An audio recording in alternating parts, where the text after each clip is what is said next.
Welcome to Basement Box Office, your ticket to movie reviews by two average dudes.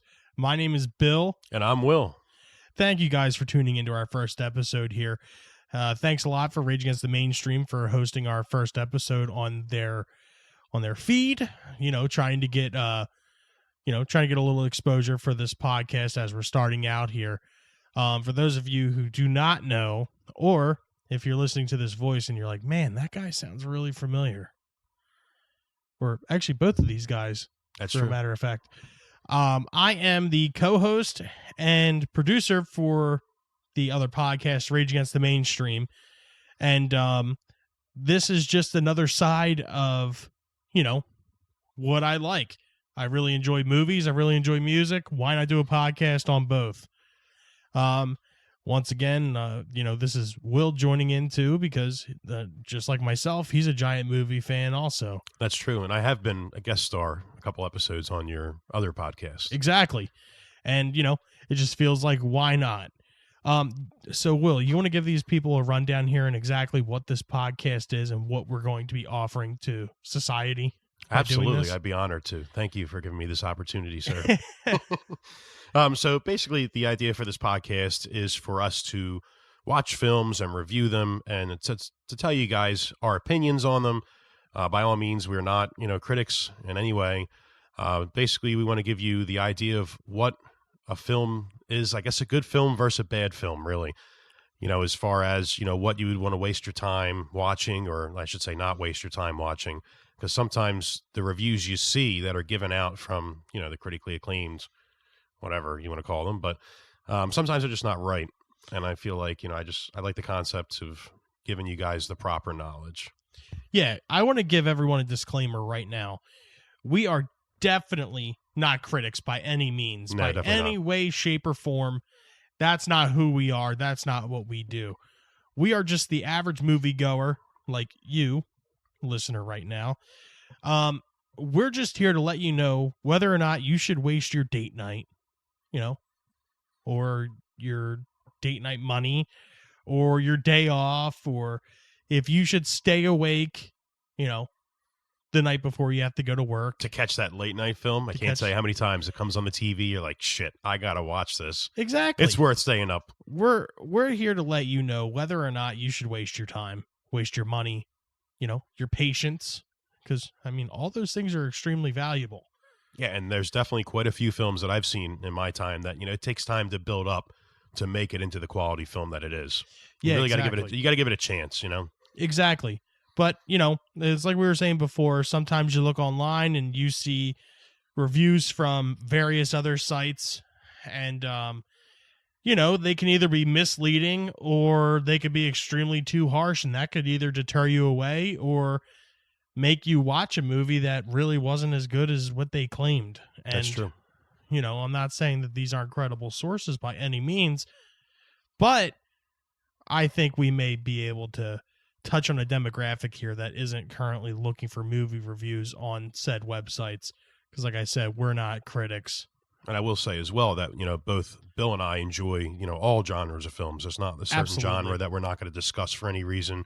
I like a good horror movie just like the next guy, action, comedy, the Disney films, the classic, cartoon films. I do have a son, so there's a lot of times you'll catch me watching those films, especially with the Halloween season coming up. Yeah. With Hocus Pocus is another big Halloween film in my house. Oh, yeah. Halloween Town, for the kid. As it is here, too.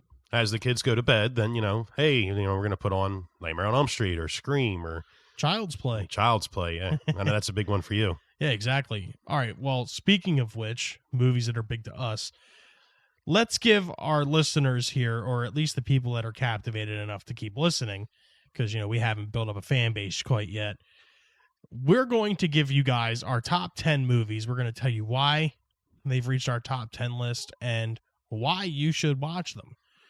And, just going to give a disclaimer again, this isn't the critically acclaimed top 10 list. There might be movies that are featured on, said acclaimed lists, but it's more or less, our top 10s from average people. And, I think that I have a pretty general like movie taste when it comes to everything, to where if you were to pick any of these movies off my top 10 and actually give it an honest watch, this could potentially be on your top 10 list too. And I could say that just from looking, at ours, we have a couple films that have crossed as well. Exactly. Which I know that, there's certain films out there that you have to see, Exactly. And some of those are on the list. All right. So your top 10 list is in order, correct? Correct. All right. So let's start at number 10 and then work our way up to 1. Ooh, that sounds good. Yeah. Keep the suspense rolling. Exactly.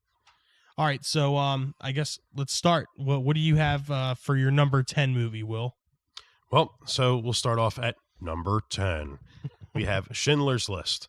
So Schindler's List I picked because I think it's a very good film. It's very well put together. It's got a good storyline. It's based off the Holocaust, and it definitely it's not really necessarily like your documentary type film. It's more or less like a first person kind of. It really shows you like what went on, and it's a good film for me to enjoy. Sometimes you like to watch like those serious films. Mm-hmm. It's to me it's not a documentary or anything, but I really just enjoyed that feature. All right, nice. Number 9. I won't do it every time, I promise. So number 9, I picked Law Abiding Citizen. So the reason why I picked Law Abiding Citizen, I will say Gerald Butler makes the film really well. Oh yeah, he's if you haven't seen actor. this film, it's definitely it's full of twists. I'm a guy that likes to have like twists and turns, to see like edge of your seat kind of thing. Yeah. The basis of the film is, it kind of goes around like the government and the justice system, which we all know is not exactly 100%. But anywho, to see more on it, I would definitely recommend this film, and that's why it's my number 9. Nice. So the next film I have at number 8 would be The Sandlot. This is excellent. This movie. is one of those films when we just discussed a little while ago about you have to have seen. So Exactly. The Sandlot, it's based off some kids growing up in a neighborhood, but when you watch the film, it breaks into more than just that.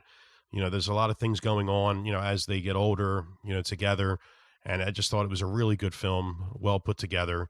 And it kind of anybody can really relate to this kind of. Yeah, it's one of those coming of age movies, right?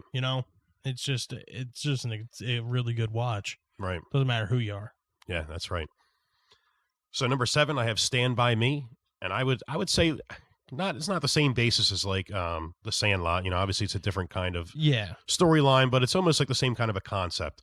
These kids, the friends growing up together, the things they go through, and it's just I feel like the story itself is really what captivated me. Yeah, exactly. It was a very good, well put together film as well. A Stephen King movie. Oh, I did not know that actually. Yeah, Stand By Me is actually a Stephen King novel. Oh, good to know. Mm-hmm. So you learn something every day here at the Basement Box Office. Exactly. So number 6, we go with Saving Private Ryan. Yeah. So I would say Saving Private Ryan is probably one of my favorite war films. I wouldn't, not documentary, but straight up war film. We've all seen, different films put to place. I will say the first time I saw it, my grandfather actually took me to the movies to see it. Oh, wow. And I will say, for children's purposes, the first, 10 minutes or so it's very graphic. But it tries to picture, I guess, to the best of the abilities of what that day actually was like, D-Day. But that was the actually first and only time I've ever seen my grandfather cry, was towards the end of the film. I guess bringing back memories from like World War II. Yeah. But it's a very good film. That'll do it. Number 5, Gran Torino. This is a Clint Eastwood film, and this one was a very good film as well. The storyline put together on it, I thought it was done very well. It kind of designates around like, gangs and such. And how, exactly. Underprivileged neighborhood. Right. And how Clint Eastwood tries to, I guess, not necessarily manipulate, but how he can change the upbringing of one kid. Yeah. To try to not fall into that system that, the card he was dealt, basically. Yeah, exactly. How sometimes people just aren't dealt the proper card, and you have a choice, to either stay with it or try to break out of it. And his goal in that film was to help him get out of it. Yeah, if none of you listeners right now have ever seen Gran Torino, I would suggest for you to stop this podcast right now and go to your nearest Redbox or Netflix or streaming devices. Okay. And at this point, I don't think Redbox is going to have it. No, you don't think so? No. Well, regardless, wherever you'll find it somewhere. Yeah, wherever you get your movies, I would suggest watching that. At the end of the day, if you really needed to, I have Gran Torino on DVD, just like the other 794 films I have. Just to kind of step off track for just a second, I have an app called iCollect. Yeah. And basically allowed me to scan the barcodes of every DVD that I have. I have a very big selection.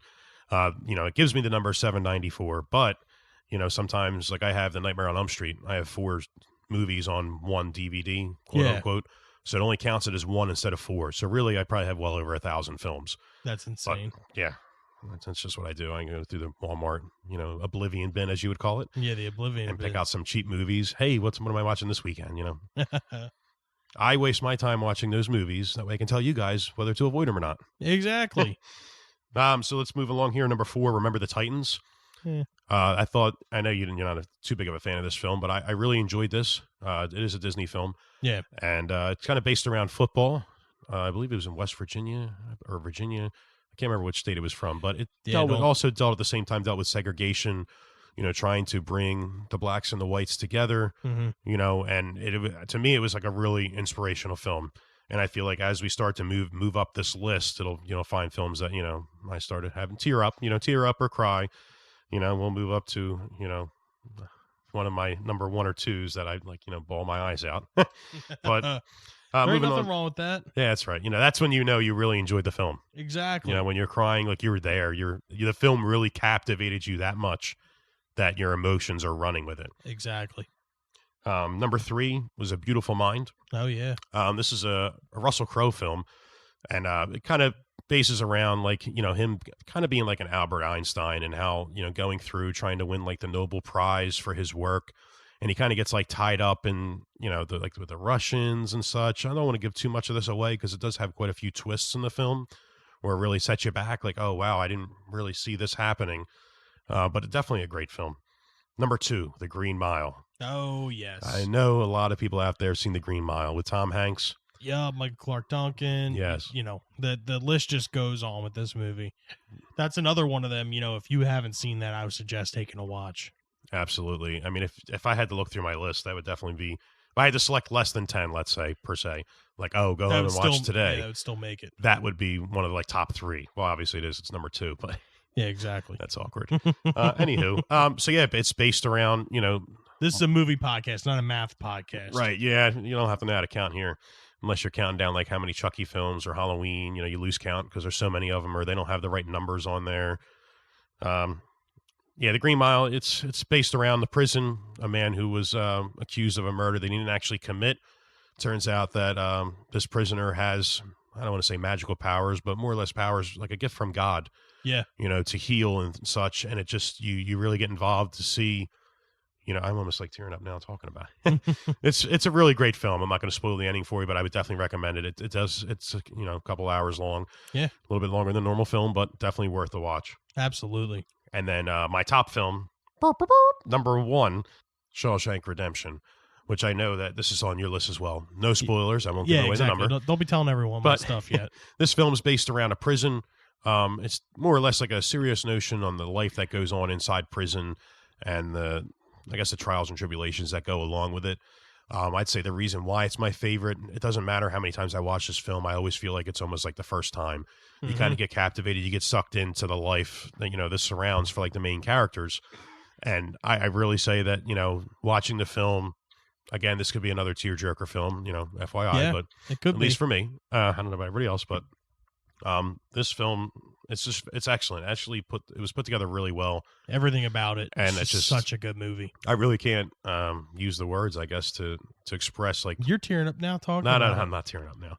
Just thinking about some parts of that film make me tear up. But so yeah, that's my top 10. All right, so my top 10 is a little bit different than yours, just a little bit. There's a couple similarities, but let's see here. My number 10 is Tommy Boy. Oh my God. There's just aspects of this movie to where it's like it appeals to everybody. It's got everything in it. It's got tearjerker moments. It's got funny moments. It's got piss your pants because you're laughing so hard moments. It's just all around a great movie. And let me just add a side note to that. Like this, to me, this is Chris Farley's best film. Oh, absolutely. That he released. This movie is utterly hilarious. Yep. If you like comedies, this should be on your top 10 list of comedy films. Like, exactly. This is just hilarious. Now, that kind of rolls in my number 9 here. Speaking of Saturday Night Live people, Caddyshack. Yes. Caddyshack is amazing. It's just one of those movies to where you have to see it. You just have to. I mean, It's a classic. It's got everybody that was anybody is in it. Yes. Ronnie Dangerfield, Chevy Chase, Bill Murray. Like, come on, Brian Doyle Murray. Like, this is just a great movie. I can't shoot all the golfers. Well, sir, I can't shoot all the golfers, so lock me up and throw away the key. Just such a good movie. Yes. Number 8 is the 1978 classic Smokey and the Bandit. Oh, yeah. Or 77 or 78. Regardless, it's one of the two. Smokey and the Bandit. Burt Reynolds, Sally Fields, Jackie Gleason. It's just a good movie. From start to finish, you know, it's one of those movies to where I can watch it over and over and over again and not get tired of it. It's one of the few movies where I know every word to every scene. I can recite the whole thing for you right now if you wanted. We'll do that on a different episode. Yeah, we'll do that on a different episode. But it's just great. Number 7 is The Exorcist. Probably one of my favorite horror movies. It's got suspense. It's scary. Like, as a kid watching it for the first time, like, I was truly never more afraid in my whole life. Yeah, I mean, this film released in 1973, and Yeah. it was marked up for a long time as the scariest movie of all time. Yeah, exactly. And then, you know, this held the title as the scariest movie I ever watched until later on in life I saw The Devil Inside. Oh, don't mention that. Yeah, you're gonna have to watch it one of Ugh. these days. God. I mean, anyone that's listening here that has seen it, you know what I'm talking about. There's just something about those films, like in general. Possession movies? Possessions and Yeah. hauntings, like, because it's just like, obviously for me, I've never been possessed. I've never seen a ghost in my house, nothing crazy. But the fact that it's like possible that somebody may be possessed at some point, like, Yeah, that shit's scary. it is. It's very to scary. have to, and like the way they put it together, obviously, is to scare the shit out of you. So, like, Mm-hmm. you know, Speaking of possessions, number 6 is Child's Play. Not to be confused with Child's Play 2, 3, Bride of Chucky, Seed of Chucky, Curse of Chucky. Curse of Chucky, and Cult of Chucky. I'm talking about number 1, 1988. This movie it's amazing. It has everything that a horror movie should have.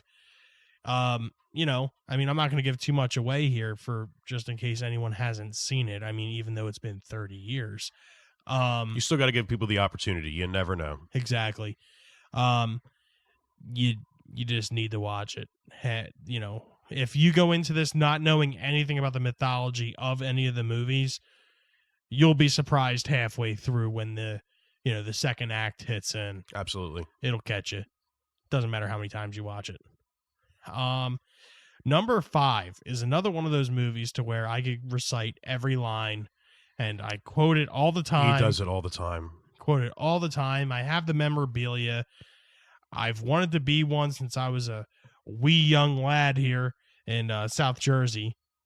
Ghostbusters. Oh, I thought you were going to say Spice Girls. Oh, no. I thought that's what you wanted to be. Shh, Oh, okay. That's a different podcast. Oh, okay. 1984's Ghostbusters, not 2016's Ghostbusters. Answer the Call. Answer the call, yeah.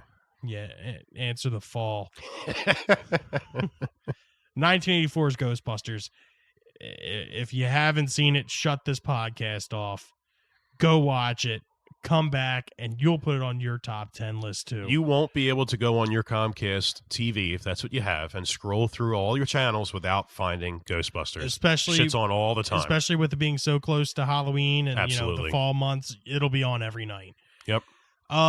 Number 4 is the movie Rounders. It is Matt Damon and Edward Norton. They are card players in New York City, and it is just a great movie.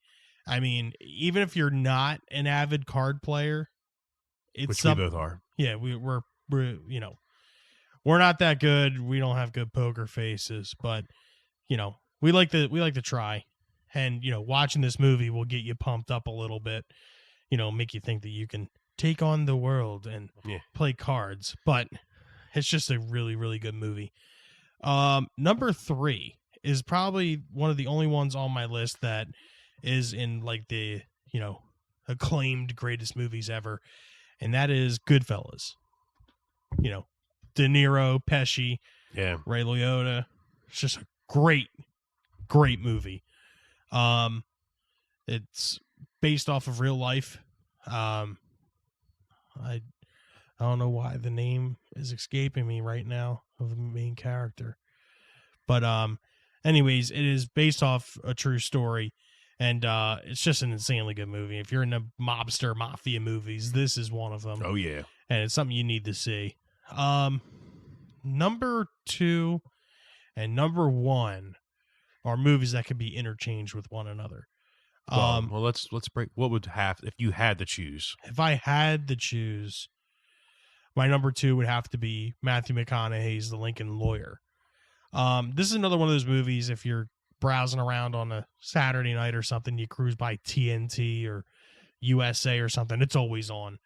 It is a terrific underrated movie that, you know, it was easily fall behind the wayside, and there's probably a good chance you never even heard of it. That's probably now. why. I've heard of it, but I've never seen it, and that's probably why. It is incredible. It's a shame that films like this, you know, Exactly. you said people get deterred away. Probably something I saw at one point was like, oh, well, it doesn't look good, so I'm not going to watch it. I mean, it's based off a book series called The Lincoln Lawyer, and Matthew McConaughey's a lawyer, obviously, and he drives in a Lincoln. Oh, okay, that makes sense. Driving in my Lincoln. It's insane. It's such a good movie. So many twists and turns. It'll keep you, you know, locked in the whole time. And the surprise twist at the end is just amazing. And for my number 1, The Shawshank Redemption. Absolutely. It's one of those movies, man. It's just insane. You know, but we both rated it number 1. Yeah, exactly. And, you know, I feel like it's just one of those movies that's going to stand the test of time, and 100 years from now, they'll talk about The Shawshank Redemption. I don't know if my wife's seen it or not, but if she hasn't seen it, I'm definitely going to, you know, probably recommend Yeah, her to watch it she's as well. going to have to watch it. I feel like she's seen parts of it, but, you know, you really have to watch the whole film to really enjoy it. Exactly. You know, you got to understand where it's coming from the beginning, you know, how the film ends. You know, obviously, you can't miss plot points to catch a film. All right, well, that wraps up our top 10 lists. Right now, you're listening to this podcast on the Rage Against the Mainstream feed, but if you want to continue to listen to this podcast, you're going to have to go over to our Podbean page at basementboxoffice.podbean.com. For the time being, that's where you're going to get all new, and this episode, you're going to get all these episodes on that page for the time being until we make announcements that we are on other streaming networks.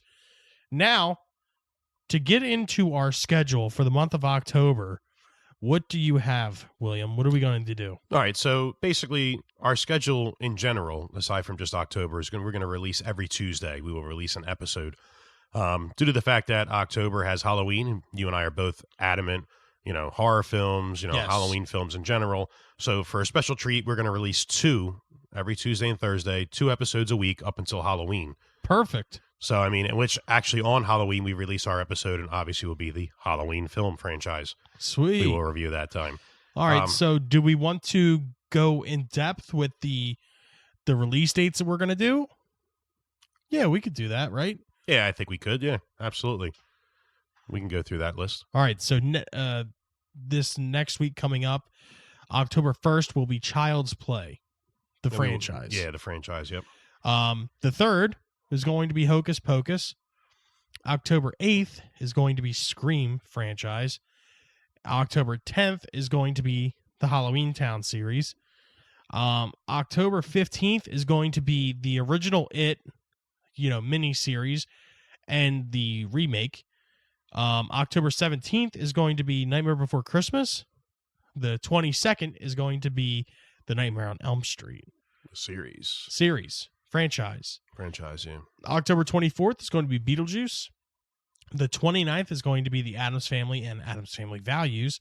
And of course, on October 31st, we're going to have Halloween 1978 and Halloween 2018. It's going to be a good month here. Yeah, you can see that we office. have, 5 scary and 5 not so scary films. Exactly. That we're going to review. Give us some diversity here just in case you want to sit down with the kids, you want to watch something. This is it. Yeah. These are your recommendations. Obviously, we have more, but we can't release a podcast every day. Exactly. So, unfortunately, it would just be a lot to record. But I mean, there's nothing wrong with that. I mean, we could if we really wanted to, but for now, we'll just do. For right now. Yeah. And obviously, through November, we'll just release on Tuesdays, and then I think with Christmas time, we're gonna double up. Exactly. There's a lot of good Christmas films out there as well. Yep. We need to go through. That works fine with me. I'm a giant fan of this, and hopefully you become giant fans of us. Yes. If you like to get in touch with us and give us maybe suggestions for, future movies to review or even something you want us to talk about, you can get us on Twitter at BBO Podcast, Instagram at BBO Podcast, Facebook.com/Basement Box Office Podcast.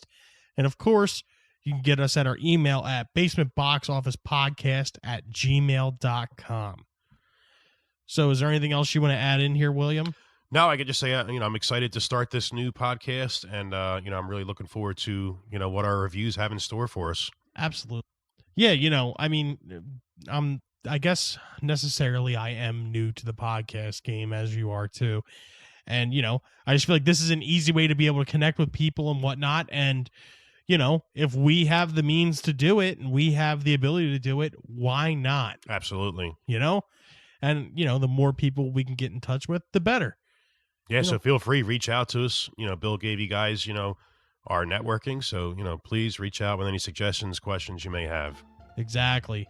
All right, guys. Well, that about wraps it up for this week. This is Basement Box Office signing off. I'm Bill. And I'm Will. And remember, popcorn's always better with butter. Have a good night, everybody. Good night, everyone.